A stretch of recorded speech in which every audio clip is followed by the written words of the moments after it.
Peace family, Mass Kwesi, Goldheart Africa. Um, last last week I was on and we did a live and we talked about the situation in Gambia where we had women from diaspora that that passed away, and it has been a pattern, and it's an abnormal pattern. But in any case, what I wanted to do is I wanted to talk a little bit about our transition and those who are looking to transition over and onto the African continent.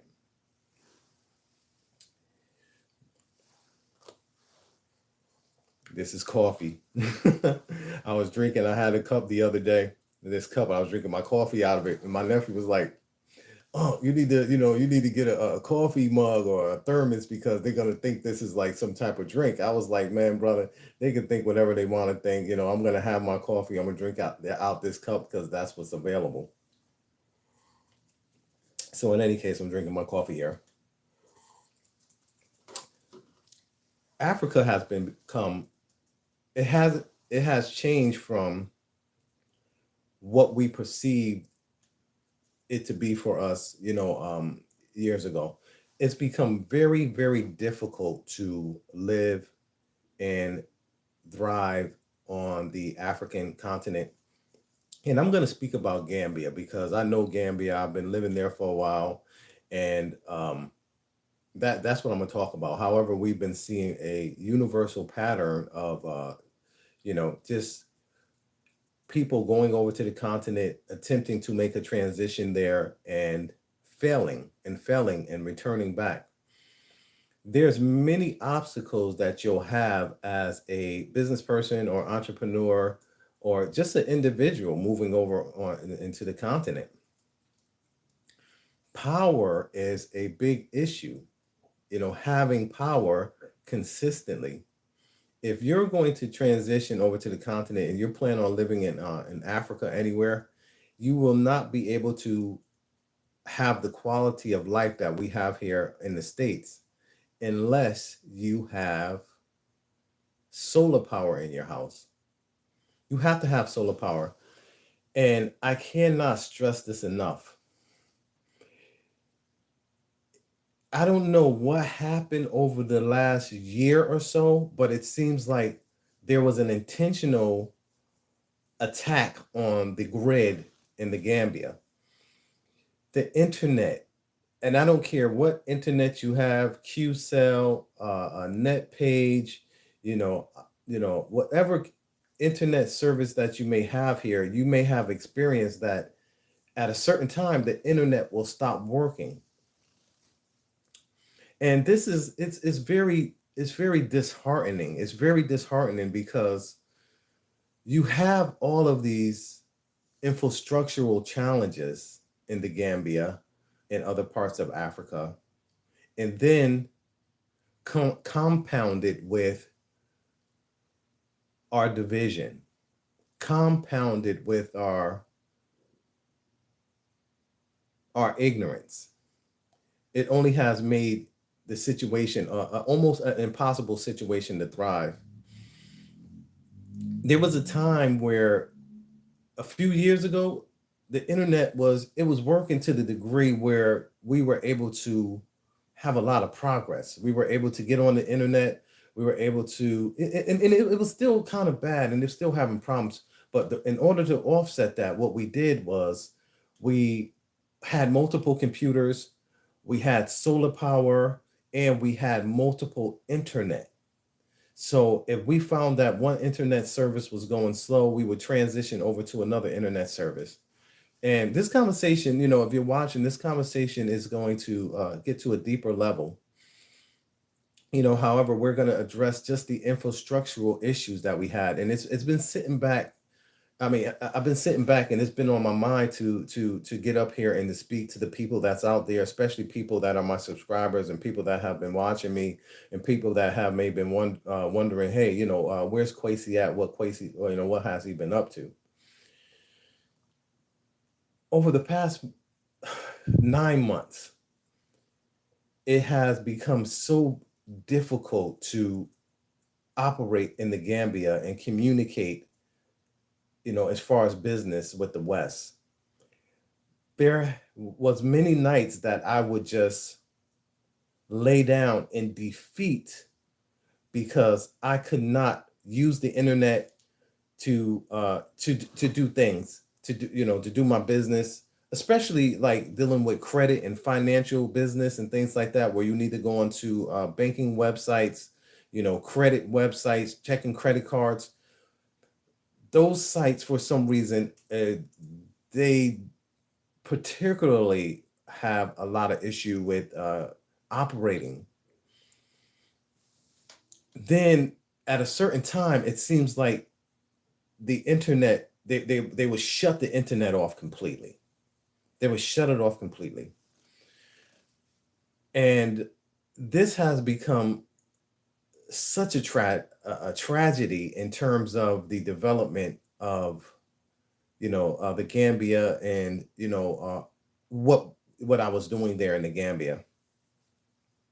We're not going to speak about the general division that we have there, which is even a greater tragedy, a greater tragedy that you know we are in a country that's a foreign country, and you have people that are fighting over market share, fighting over subscribers, fighting over donations, and and we don't have the collective solidarity, the collective love, the genuine care for one another.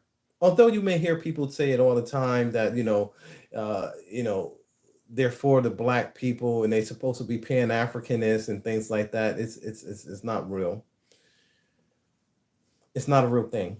And I'm speaking to my brothers and sisters that's in the West, and my brothers and sisters that are in the Gambia and other parts of Africa. We really have to approach what we're doing in a communal way. We have to build, communities. We have to build co-ops, and we have to build places where we can pool our resources in order to face the infrastructural challenges as far as the internet and the power grid there. Like I said, solar power is an absolute necessity if you are going over into Africa. So if you're making plans on relocating to Africa, wherever you're going, you have to make sure that there's power there, or you have to be in a place where there's a collective effort to have a power plant actually operating. So this is what we're looking for. This is what we're looking to do. You know, it's going to definitely happen, but the way that it have to take place now, it have to take place behind the scenes. It have to take place. It can't be something that's out there in the public, because it have to be done in a way where it can't be attacked by others that are there, that are just there for, monetary reasons. That's there to make money. You're going to run into a problem. We have many problems taking place within us as Black people. And when I went over to the continent, I did not expect the type of problems that I saw coming from our brothers and sisters that are there on the continent. I thought they would be a lot different from, the mentality that we have here in America. And it's funny because they have not suffered, a systematic destruction of their cultural self and their cultural values, and their language, and for a large part, on the surface, you'll see that they have their families, they have their fathers, their mothers there, and they're all living together, and there's a sisterhood and there's a brotherhood. But there's this prevailing, I don't know if I would say self-hatred, but this prevailing dog eat dog mentality, this hate that has destroyed, our progress, globally. So we have to change the way that we're doing things. And it's a very small number of people that could have the capacity to humble themselves to a degree where they are going to work together and like other ethnic groups. When I was there and I would go to today's supermarket, and I would go to some of the stores that was owned by Lebanese and other foreign nationals. You can see how humble they are, and they have a plan. They have a plan. So what I'm saying is those that are going to be successful, they will be operating in that capacity. They'll be operating, with a purpose, an economic goal, the economic purpose, and that's, to provide food, clothing, and shelter for, themselves as well as their families, and the families of the other individuals that they're working with. It's only going to get harder. It's only going to get harder globally.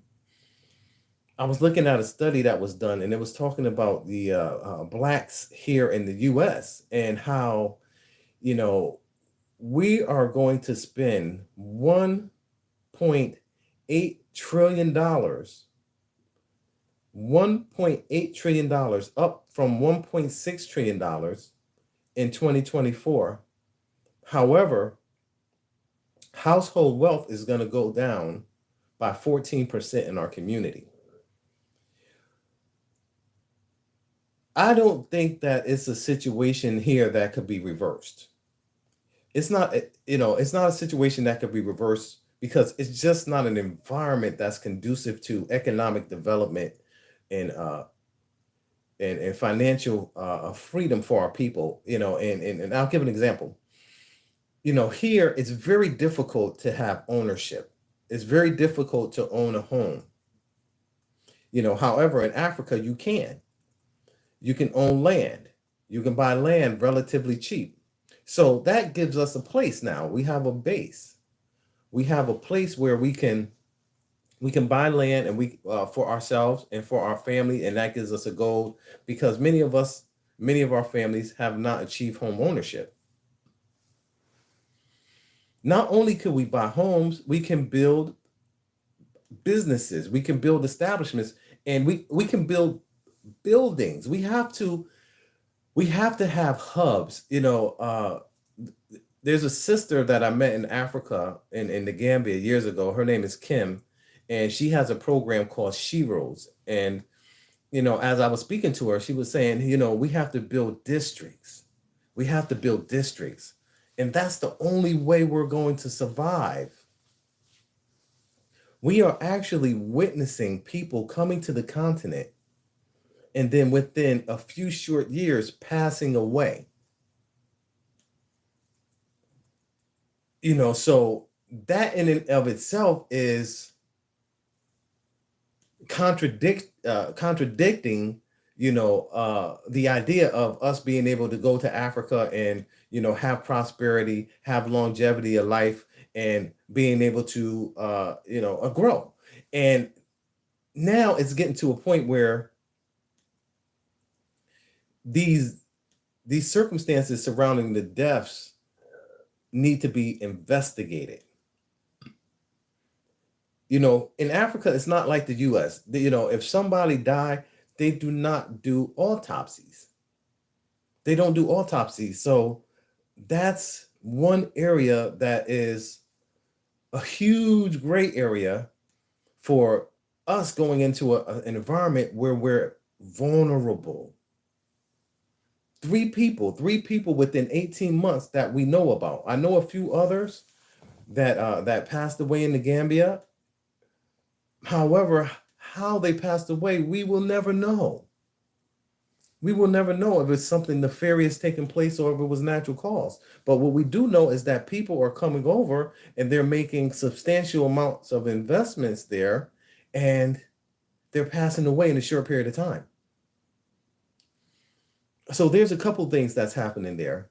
You know, that we have resources that are coming to the continent that could be used to further our goal, which is the successful repatriation of our people back to the African continent. You know, there should be something that's in place, something that's established, that, we have people, we're coming over and we're investing there, that if something do happen to them, those resources should be used to further continue the successful repatriation of others that will come behind us, and not stolen or taken away, or even worse, someone kills somebody to take their home, to take their money, to take their car, to take their land. Is it possible? Most certainly that's possible.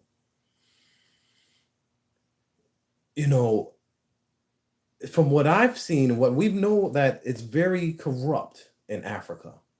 It's very corrupt there. They don't have the governance that we have. They don't have the oversight that we have. They don't have the regulations that we have, and it's very poor there.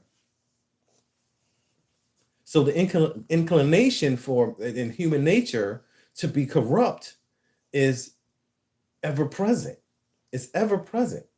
And for us to think that, these things can't happen, that will make us very naive. I was very naive when I went over to the continent 5 years ago, when I moved there after going in 2015, which is going on 8 or 9 years ago. I was very naive. I went over there. I said, hey, I'm going to a place where I can let down my guard and I'll be able to grow in a way that I could not grow in the States. Don't get me wrong. For a large part, that happened. For a large part, I was able to grow there in a way that just blew my mind. I mean, I was like, hey, I would never thought that I would come here and I would be in the role that I'm in, developing Gambians, teaching Gambians and having a large number of Gambians, coming through my educational process, which I funded. And then to be the landing pad for hundreds and hundreds and hundreds and hundreds of people from diaspora that came over through organizations that I played an integral role in. It was amazing. It's still amazing to me. However, those things took a very negative and dark turn for everyone, because of a few individuals.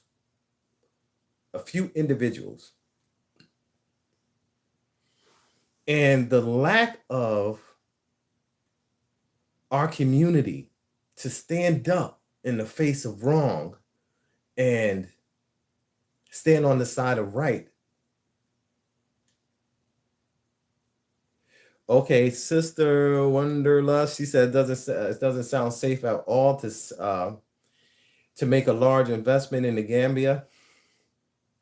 It depends, but the odds are against you. You have to do it in a very strategic way. And you have to get with the people with the right mind. And we can't focus just on the Gambia. If we go into the Gambia, depending on what you're doing,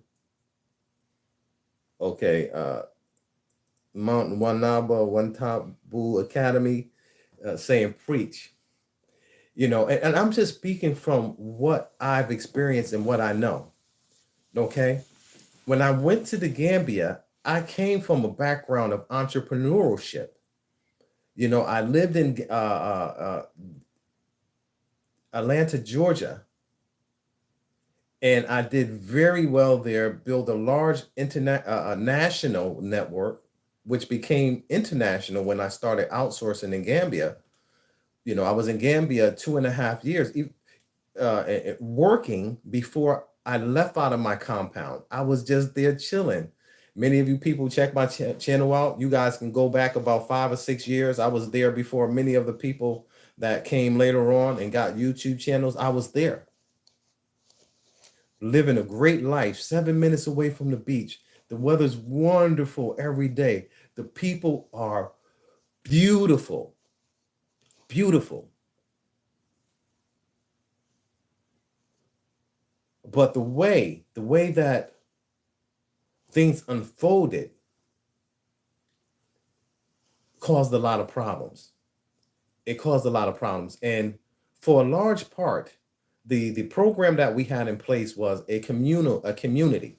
So that worked very well because as a community, we had everyone living and working together in the property that I had initially, and that we eventually grew out to about five different properties. And I was able to do this myself. Many people came over on a solo mission. Okay. Many people came over on a solo mission. And that's where we've seen a lot of the attacks coming, because as an organized entity, we begin to capture a lot of the market that other people wanted for themselves. Other people wanted to exploit for land just to build their homes. And, you guys listen to me, just listen to me. Early on, the first YouTubers that came, their whole marketing strategy was, okay, you can come here and you can buy land and you can build a home. Okay. So they were saying, okay, do the same thing that I'm doing. Come here, buy land, build a home. So their whole YouTube channel became based on that. So you saw them, and a lot of people try to come behind and duplicate the same thing, where they got their land and they started going through the process of clearing the land. People were showing, oh, I got my land documents. A lot of people that got the land documents, keep in mind, when land started to be sold in the Gambia from diaspora, I was a part of the first lands that was sold through the YouTube market when I was with the Black organization. We started selling the land to diaspora. And within the first 10 people, we saw that the land situation was very sketchy, where a lot of the real estate companies, they were not paying the property tax, the capital gain tax on the land. And that's just how they did business. They did that after the fact. But what that meant for you is that you cannot own your land outright because the capital gain taxes weren't paid. So you can't register your land. However, the individuals that were promoting that, they didn't care. And they knew early on that there was a problem with that, but they wanted your money because they wanted to build their house by any means necessary. That's when we first started seeing the exploitation of the market, at a large level. But it was already taking place in other parts of Africa and Ghana. You hear the horror stories, I've heard them, where whole groups of people have lost money. Whole groups of people have lost money.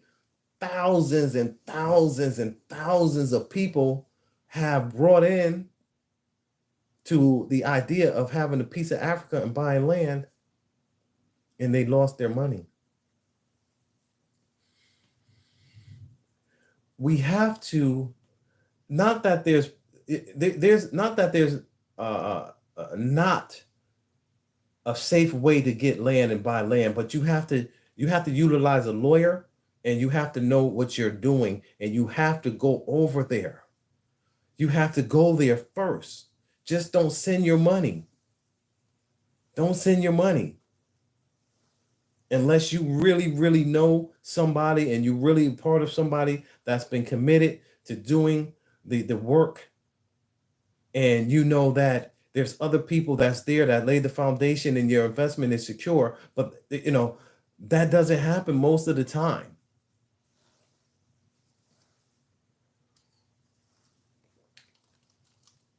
You can't buy money from people. You meet somebody and they say, hey, my cousin, uncle, aunt, niece, nephew, somebody have land, because they will take your money.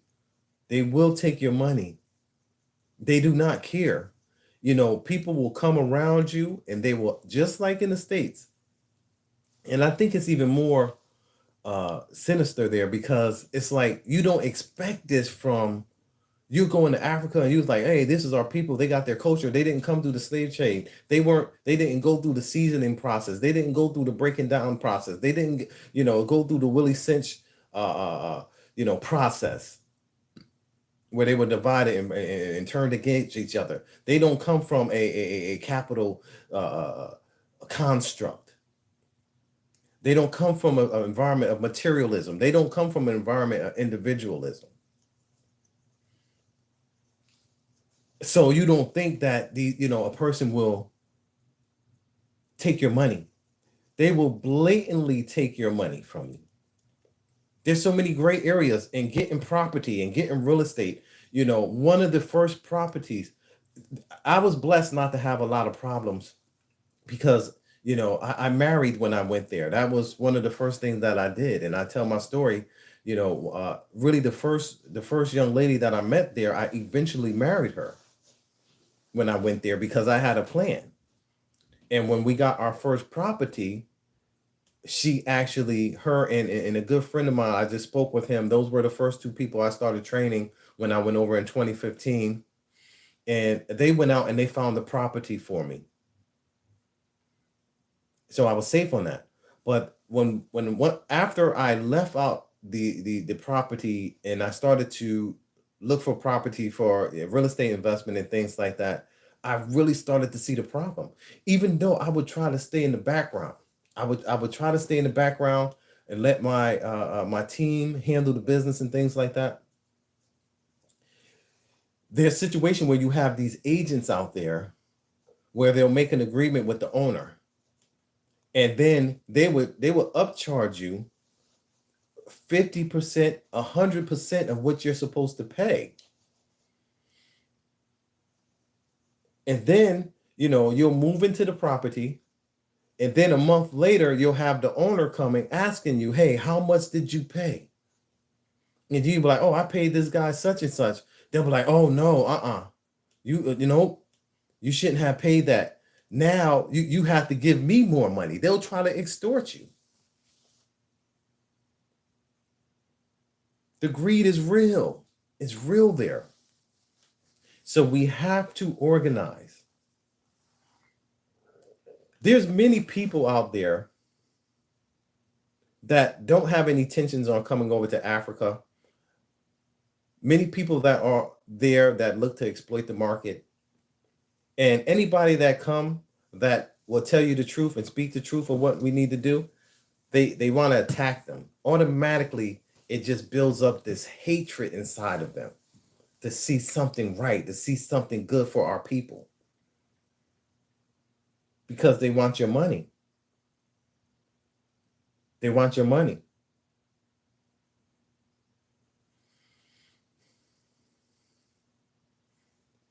However, we have to. Here in America, there is no future for us here in America. I mean, there are so many guns on the ground. I don't have to speak about it. I was just watching Willie D from the Ghetto Boys. He was doing a video and he was talking about how a mother and her two daughters ran up into a shop to beat up one of the beauticians that was in the shop. And the beautician killed her two daughters. Now, these are women. The entertainment industry. I mean, you guys, chime in, talk to me, the world has become so corrupt, and it has spread throughout the world, this westernized mentality, this westernization, and it has destroyed many lives here in America. And it's beginning, and it's destroying any possibility of growth and development in Africa as well. This westernized mentality. My brothers and sisters that are listening, that's in Africa, embrace your culture. Embrace your culture. There is nothing that you're seeing from the West outside of this. You see all of the development and things like that. That's nice. And that's happening in Africa. And we can increase quality of life. We can increase quality of life. Anybody that's watching me that's been within my network in the Gambia, you already know that when you were in my network that you had money, you had opportunity, you had resources, you had access to technology, you had access to computers, you had access to the West, people coming over. We have to think beyond our personal self, okay? And we have to make sacrifices. If we expect to have power, if we expect to have money, if we expect to have internet, if we expect to have food, we cannot drag our old thinking into a new way of life, a new way of being. I'm currently in the US. I go back and forth. I always come back to the US for about 3 or 4 months every year. So I'm back and forth. However, it's become very difficult to do business in the Gambia. Very difficult because of the infrastructure and because of the division that's there in the Gambia amongst diaspora and amongst the Gambian people. It's become very difficult. We are seeing a pattern of people that are coming over and are losing money and having to return back to America. We're seeing a pattern of people going to Kenya, East Africa, Nigeria. People are going to South Africa, people going to Ghana, people going to Sierra Leone. And they cannot sustain. Our YouTube community, not that I expect much from them, but we have a role to play. We need to come together and build institutions. During the blow up, I had an opportunity to speak to a brother, a very intelligent brother out of the UK that came in and that, saw the situation for what it was very early on. And he talked about, hey, we need to create vital institutions. We need to create housing, transportation systems, healthcare, financial systems where we're transferring our own money over.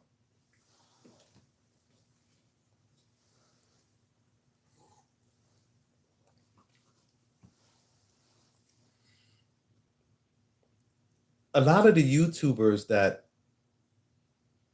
I work with, we cannot allow individuals to run and control the movement. It has to be controlled by you. It has to be controlled by us. We need a system that will allow us to use our collective resources and our collective knowledge to make strategic moves in the Gambia, to make strategic moves in Ghana. We have a lot of lawyers. We have a lot of professional people. We have a lot of engineers. We have a lot of real estate moguls. We have a lot of people in business and finance. We need to come together and build communities. That's the only way we're going to survive. And we need a thorough vetting process.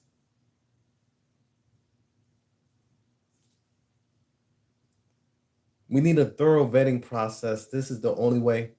And I call on my young people out there. If you go through my video, you'll see my email address there.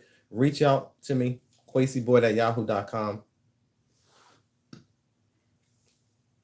I'm one person, and anybody that knows me know that my channel is not Go Hard Gambia for no reason.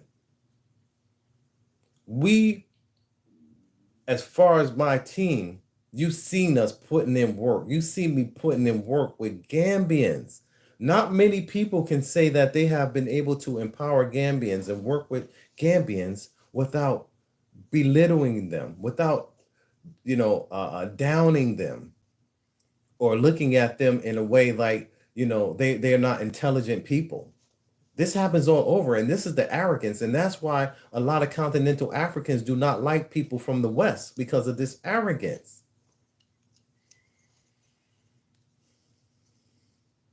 And that's why it was a good thing that many people were turned around, because many of the people that were coming over do not have good intentions. Many of the people. And I see a lot of these YouTubers out there that they really don't care. All they care about is, being on YouTube to get people to participate in their tours, get people to send donations, get people to buy land from them. You don't really see a genuine care for our longevity on the continent. And very few people are like that. Very few. But there are many. But there are not enough of us. So many people lost.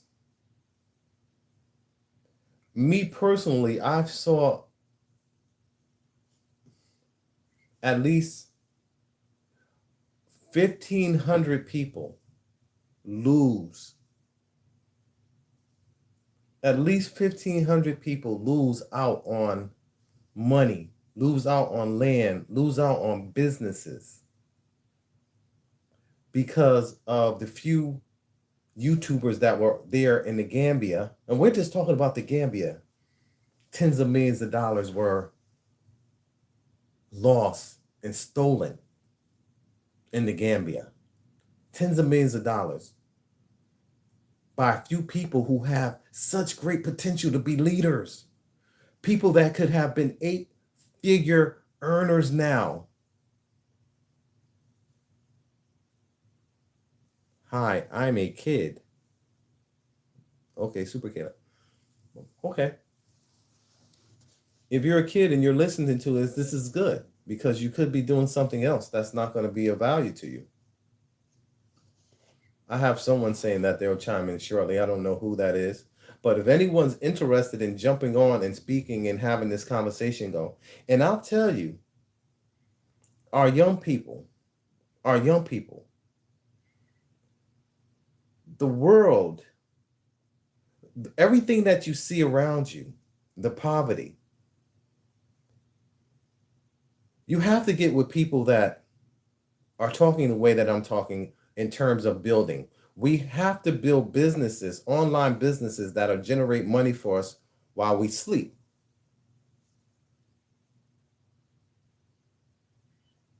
If Warren Buffett, he's a billionaire, he says, If you don't learn how to make money while you're sleeping, you're going to work the rest of your life. I'm subbing. I'm not sure what that terminology is. Sean said, Black people don't love themselves. Yes, there's a hatred of self that is a plague amongst our people. There's a hatred of self. However, we are looking for the entrepreneurs. We are looking for the builders. We are looking for the innovators. We are looking for the young people. Now it's time to step up and come together. You have the potential. I had a whole group. Go look at my channels. Look at my channel and look at the people that I work with. Many of them were sisters. People will try to get up there and create a false narrative around me and what I'm doing, but the work don't lie. They say you can tell a tree by the fruit that it bears. Look at the work that I've done there in the Gambia. Look at the work. Look at the people that wanted to destroy all of that, and look what they have been doing.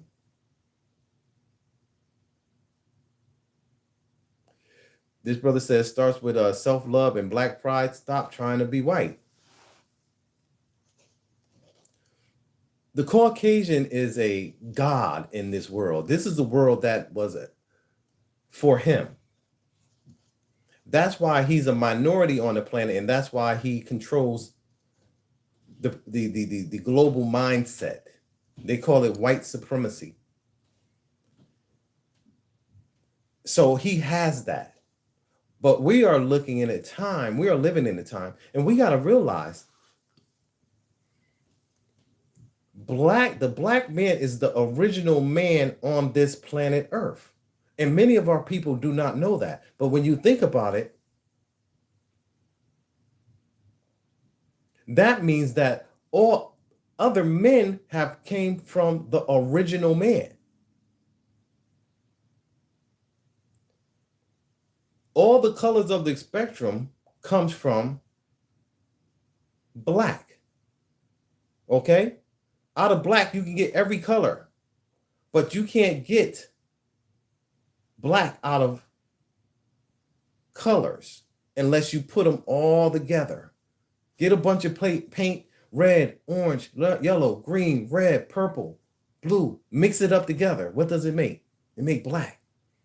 We know the Black man is the original man, but we are living in a period of time where we're seeing there's a transition now, and there's a history that had to take place, but we're seeing that the world, the way we know it, is not a world that's in harmony with nature. It's not a world that's in harmony with balance. Morgan Freeman was just on The View, and he has a series that he's doing on Netflix, and he talks about the earth and the damage that man has done to the planet Earth. And if we do not make a change, that there is going to be a wide-scale event where much of the life on Earth will perish. I don't believe that. I believe that's going to happen to a degree, because if it's a cleansing process, and there's a lot of negative that's on the earth that have to be purged from the planet. So we're going through a spiritual transformation on the planet. And I don't really get into, I'm a very spiritual person, but I don't get into a lot of the spiritual talk. I like to keep it, reality on what we need to do so that we can survive these changes. Africa is that place for us where we can go and we can have some land and we can grow our own food. I was watching the other day, What the Health, and you guys have to watch that video. What we eat here contributes to our early death. They say 1 third of Medicare dollars, 1 out of every 3 Medicare dollars goes towards diabetes here in the States. And $1 out of every $10 spent in healthcare goes towards diabetes. In Africa, we can grow our own food. And that's very important. Agriculture is going to create billionaires. That's where we need to be making our investments. On the continent, we need to be investing in machinery. We have to produce as a people.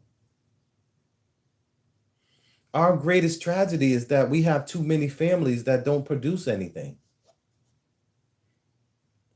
Even greater tragedy is when you have a family and you have entrepreneurs in the family, but the family don't support the entrepreneur. So we're dealing with a lot, and it's almost an impossible situation, for us to escape. They call it the 1%, meaning that 1% of the global population controls 99% of the wealth. Come on, talk to me, man. I know I have some people up here that have a lot of knowledge. Don't be scared to associate yourself with some truth. Far too many of us would comment on some nonsense and some foolishness, but they don't want to be associated with something that's right when the people need you the most. We had hundreds of people in our organization that brought into what was being shared. I don't hear from these people. When things started to turn bad, that's when we really needed to come out and say, hey, we need to do something. We cannot grow without being courageous. We cannot grow without standing up to these cowards. Scared so many people off. And these people like the Wizard of Oz.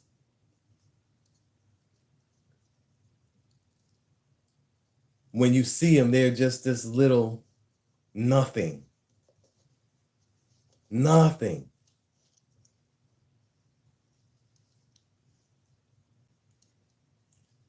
There's so many challenges on the continent. The continent is developing. However, in the process of the development, we have to create safe havens. We're in the process of looking for a building. And when we had our organization, our plan was to get 15 buildings that would be continental, like hotels, where we can go and we would have a place that would have solar. We would have a place where there would be room and board for people it would be a place where we have jobs. It would be a place that would support other establishments that have machinery. No, I'm not in the Gambia. I'm back and forth. But my family's in the Gambia. I will always be in the Gambia. I have children there now. I have family there now. We need to be able to build together so that we can secure our safety first. Our safety. Look at my video from last week. There's deaths taking place in the Gambia that's not being reported to the embassy.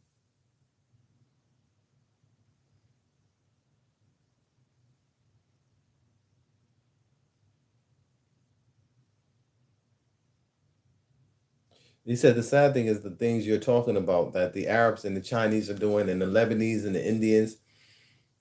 And I remember when I was, a couple years ago when we were building the community, I have a great relationship with the Indian people there.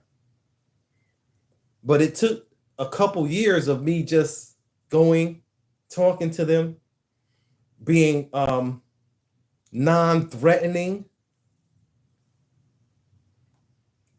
We had a situation when the door opened, there were people who came over, who came and they started to attack the people that are producing there in the Gambia. You can't go there and attack people that been there for decades and centuries, that control the ports, that's feeding the Gambia. You can't go there and attack those people because of how the business is, and it's not the same way that it is in the U.S. We've had people that have come over into the continent and started to attack other people, white people that were there. All white people aren't bad. We need to get out of this silly mentality that we have to go and that there's no good intention or well-intentioned white people. White person will probably help you faster than your own black brother or sister. I've seen it. I mean, the global construct on how it's set up, it's an oppressive system by the elite. Okay, the elite don't even care about the masses of the Caucasian people out there. They have their own agenda. They have their own plan of global control. Then you have, obscure people amongst the masses that's coming in the whole countries that are trying to take things out on people that are just tourists and people that are just coming in the country that you don't have no knowledge of what they're doing and who they are, but you want to attack them. And we saw that. We saw a girl going crazy because in East Africa, and people were proud of that because there was a white lady that had, some children that she adopted. And the girl, not knowing what's going on, she jumped on the white lady, not knowing what's going on, embarrassing everybody. And there's a very sad story out of the Gambia. We had a sister that came over, and she was one of the people that felt that she needed to go around and to these Indian stores and critique them on, food handling. This sister is dead now. Her name is Veronica. If you go to Kiki Loves Nigeria, you'll see on her channel, we spoke about her last week. When she came into the Gambia, she had a video and she was going around and she was pulling chickens out of the freezers saying, hey, these chickens shouldn't be like this. This not, this ain't the way. You can't sell this to our people. Now, she died. She's dead. And the circumstances behind her death is very sketchy. Her house was broken into a few times.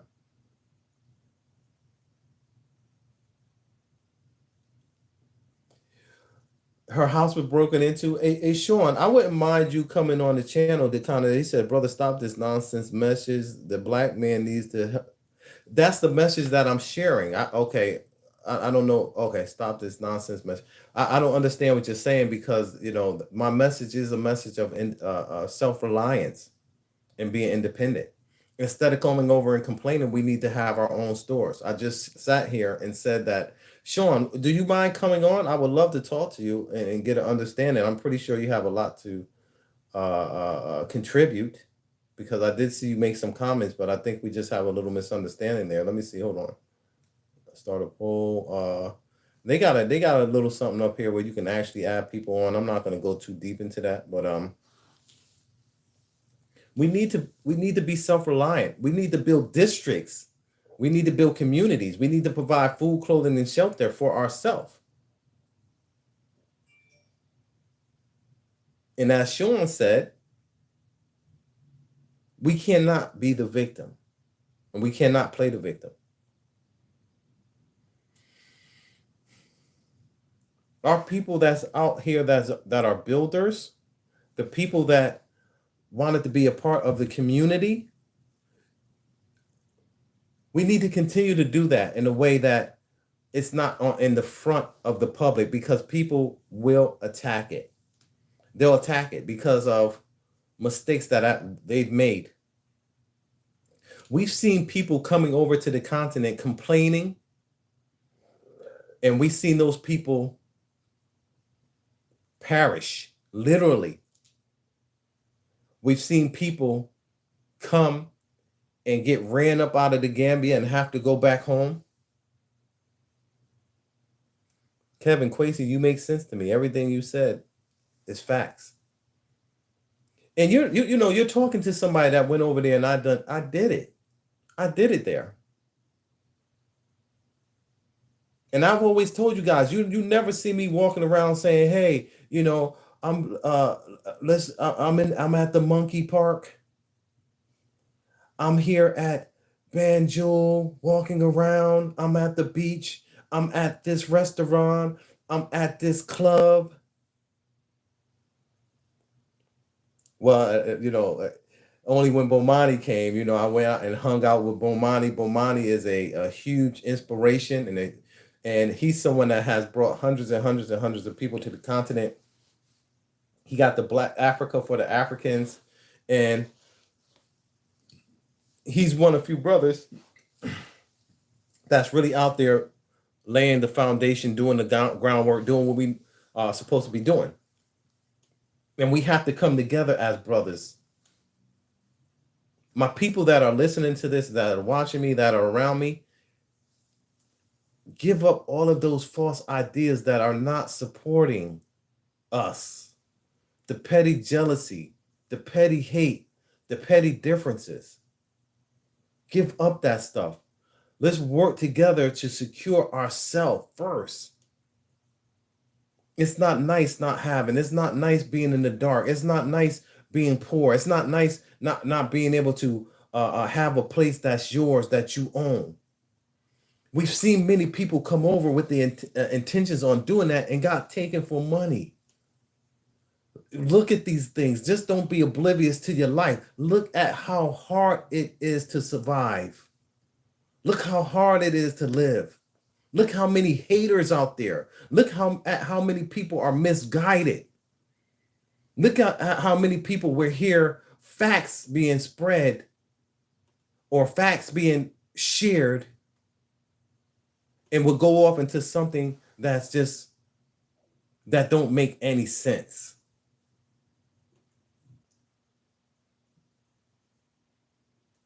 This is Mass Kwesi. Last time I stayed up here a few hours, but I'm going to keep this down to an hour. This is Jack So, and he said, we have all been colonized in different ways, though we need to have patience with each other so we can move correctly. What we need to do is we need to have protocol, procedures, and directives, and we need to build schools. Jacqueline, so. Okay, Jacqueline. Thank you for jumping in. I think I seen a message from you. My telephone number is 203-307-5668. And my email is Kwesiboyd, Kwesiboyd @yahoo.com. We're doing things behind the scenes. When we built the first organizations, we had it very transparent, and in doing so, it jeopardized everything because, horrible people claiming that they were there for the community infected the whole community. So we're doing things behind the scenes now. And, I've built many websites and things behind the scenes that I have operating that, that we're doing in a discreet way so that we can keep all of the haters away from what we're doing. And that's how we have to do things for now to protect ourselves. There's far too many people. Remember, the 99% have a poverty mindset. 99% are consumers. Okay? That means that it's dog eat dog. They'll tear the next brother down in order for them to try to survive and make money and consume with it. We need the 1%. We need the builders. I remember a brother told me over 25 years ago, he said, Kwesi, we need to go to Africa to build schools and hospitals. and built infrastructure in Africa. I was looking at this guy like he was crazy. I was like, I'm gonna make my way right here in America. And I did. I did make my way in America. And then, it came at a high cost. A lot of blood, sweat, and tears, literal blood. I was shot here, and I got shot in Atlanta. I moved from a situation where I could have got killed at an early age. We didn't think we would live to be 20 in New Haven, Connecticut. Moved to Atlanta when I was 29 years old, lived there a few years, and ended up getting carjacked and getting shot by two 15-year-olds that the police caught and let go and told me they didn't have the guy until we got a private investigator to find out that they did catch the guys that night and let them go. Right back on the street. After they committed two felonies, a carjacking and a shooting.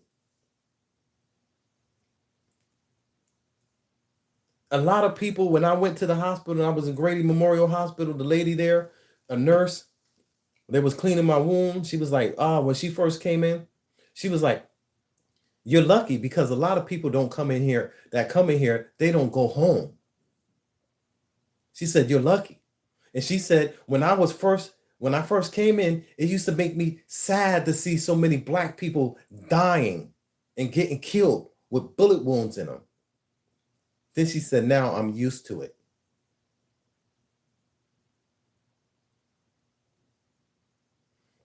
Okay. She said, don't respond to Sean. Black people need this self-esteem. Yeah, yes, we need some work. We definitely need some work. And, I'm going to go ahead and conclude because I have a lot of work. Anytime you guys see me, I'm always working. And that's why I'm not on YouTube all the time, because I'm actually working. And I was just telling my nephew here, he's working with me. I was like, I have the, I'm being inspired to go up here and say something to my people because you guys aren't getting anything out there, man. People showing you what they're doing. This is what we're doing, and we're watching their lives and things like that. And we need to be building together. We need that. You don't see many YouTube channels where there's a group of Black people together and they own something. Not that we would even do that anymore. I used to do that all the time, for a large degree. I would turn the cameras on in my personal environment in my house, but all it did was breed jealousy. Breed jealousy and hate. But we're going to do things a lot different now. Thank you. Thank you for tuning in. Thank you for watching. Mass Kwesi, go hard. Gambia, go hard, Africa. My email is in the descriptions. If you need to reach out to me, feel free to do so. And let's build a place where we can be safe. Where we can be safe from white supremacy. Where we can be safe from westernization. Where we can be safe from all of the things in our society and things in our environment, peer pressure. So many people that were empowered got brought down because of false ideas that surrounding them. People that stopped being friends and having friendship amongst people that don't have anything to offer you. So many people will turn against the person that's helping them for the next man that just sharing some dumb ideas to them inside of their head. Now everybody, this brother told me the first thing a person do when they learn how to learn martial arts, they want to attack the master. Mass Kwesi. You need to stay off these YouTube streets and hook up for real. We need to stay off these. We had a friend went there on my brother's. They even had an interview. They even had an interview with the bag. We need to stay off these YouTube streets and hook up for real. I had a friend that went there with my brothers. Yep.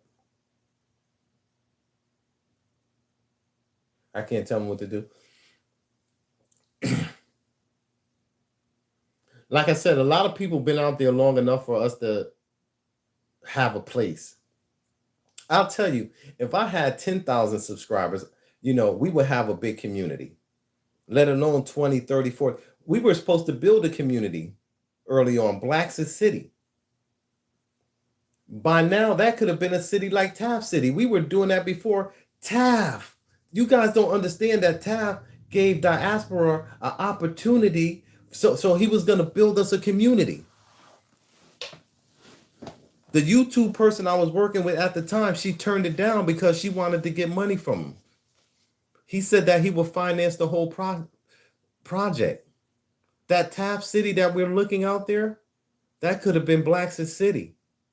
I was right there. I sat there. We could be a lot further ahead when it's about the community. But when we make it about ourselves, we all lose.